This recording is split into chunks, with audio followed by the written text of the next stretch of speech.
Sahabat Nadi yang terkasih, selamat pagi. Semoga Anda semua sehat adanya. Jumpa lagi pada hari ini, Jumat 23 Januari, Jumat biasa dalam pekan yang kedua.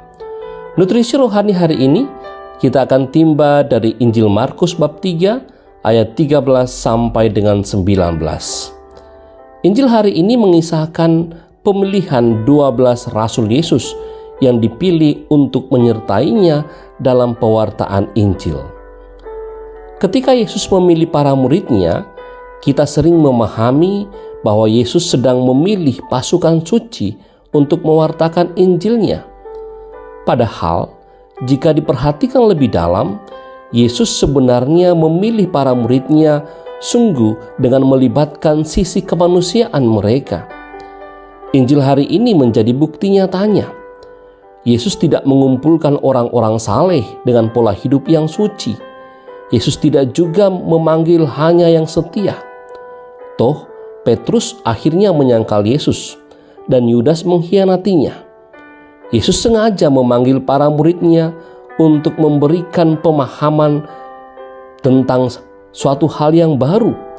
Kerajaan Allah tidak dibangun dengan menyingkirkan elemen yang rusak, melainkan dengan menjadikannya bagian dari desain sejak awal. Ke-12 murid Yesus merupakan suatu kesatuan utuh, termasuk si pengkhianat dan si penyangkal. Dua bersaudara yang haus kuasa, hingga si ragu-ragu yang terus menuntut bukti. Mereka semua menjadi utuh tanpa dipisah-pisahkan.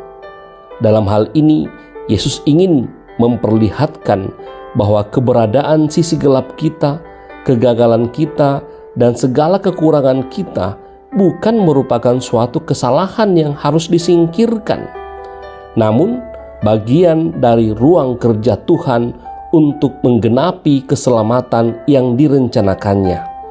Cara yang indah dan menyentuh, meski bagi kita melampaui segala logika dan moralitas duniawi kita. Sahabat Nadi, kita diajak untuk tidak fokus hanya bermotivasi untuk melayani, namun memberikan diri seutuh-utuhnya bagi Allah. Yesus memberi nama baru bagi Simon tanpa memperhitungkan kesalahan penyangkalan Simon di kemudian hari.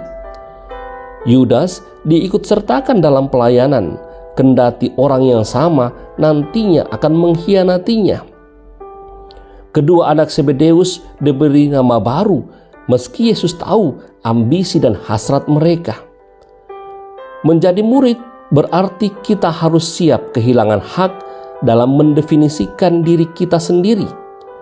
Semua pencapaian dan kegagalan yang seolah membentuk diri kita harus dilepaskan agar Tuhan memberikan kita suatu identitas yang sejati.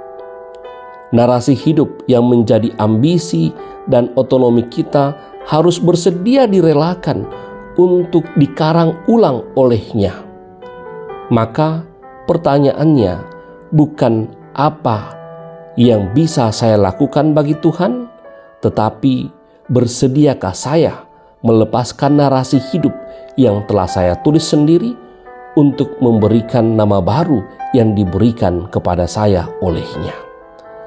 Semoga segala bentuk pelayanan kita juga menjadi usaha kita menghadirkan kerajaan Allah di tengah dunia ini. Tuhan Yesus memberkati kita semuanya. Amin.